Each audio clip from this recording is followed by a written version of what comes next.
trip to the beach. Duncan often complained was like a major military campaign. But now their car was packed, and they were finally on their way home. Luckily, home wasn't far away, especially since Michael had decided to sing 100 bottles of beer on the wall. Stella made herself heard over her brother's singing. "Do you think we could see that picture of Jason?" she asked. It took a moment for Eleanor to figure out what Stella was asking. "It was only a story, sweetie," she said. "But Aunt Candy said her cousin told her the story and that she knew the family." One-upping a younger sister was even better than singing an obnoxious song. Michael stopped singing and said, "She probably doesn't even have a cousin, Jean." "Your Aunt Candy is a storyteller," said Eleanor. "Sometimes that gives her what's called literary license." "Jason was 7, like me." "Jason was goofy, like you," said Michael. "That's enough, Michael," said Duncan. Eleanor turned to her husband. "I really didn't think that was an appropriate story, did you?" Duncan shrugged. "It seemed okay to me." "There were a lot of young, impressionable ears there." "Well, like everyone was saying, some of the best kids' stories aren't all fun and games." "Would you miss me as much as Jason's parents missed him?" asked Stella. "See," Eleanor said to Duncan before turning to their daughter. "We would miss you more than anything in the world." "I wouldn't miss you," said Michael. "Michael," warned his father. "We really should have a fire safety plan for our house," said Eleanor, "complete with drills." "I should probably get some extinguishers," said Duncan. "Did Jason go to heaven?" asked Stella. "Jason's not real," said Michael.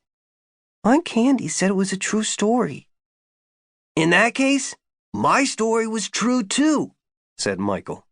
He reached over and tapped Stella's head. "Tag, you're it." Stella hit him in return. In the same tone and at the same time, both adults said, "Keep your hands to yourselves." Eleanor stared down each child, making sure they obeyed. "Mom?" asked Stella. "Do you think Jason's happy now?" Eleanor smiled at her daughter. It wouldn't surprise her if Stella ended up being a doctor or a vet. She always wanted to tend to the hurt or needy. If Stella had her way, they would have adopted every dog or cat in San Diego County looking for a home. "Honey, I don't think Jason really exists. He's like Winnie the Pooh or Mr. Toad." "Or Casper," Stella offered. "That's right. Because Casper's a ghost."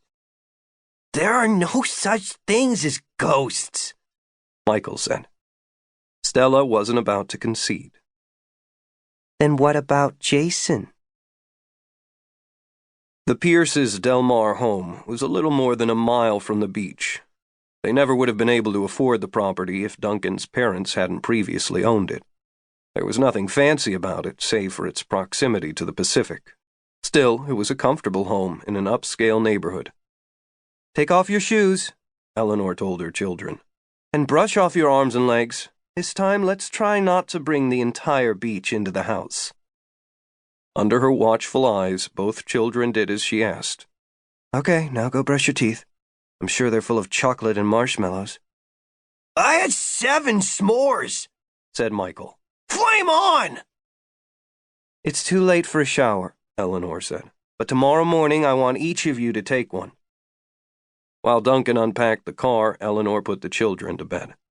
Michael didn't let her fuss with him too much, reluctantly presenting a cheek for her to kiss. He was getting to an age where he liked to think he was grown up. But Stella enjoyed letting Eleanor sit on the bed and brush her hair. When she finished, she leaned down and kissed Stella's forehead. "Do you want me to close your curtains?" she asked. Stella shook her head. She liked to fall asleep looking out her window at the night sky. When she started singing one of her favorite rhymes, Eleanor joined in.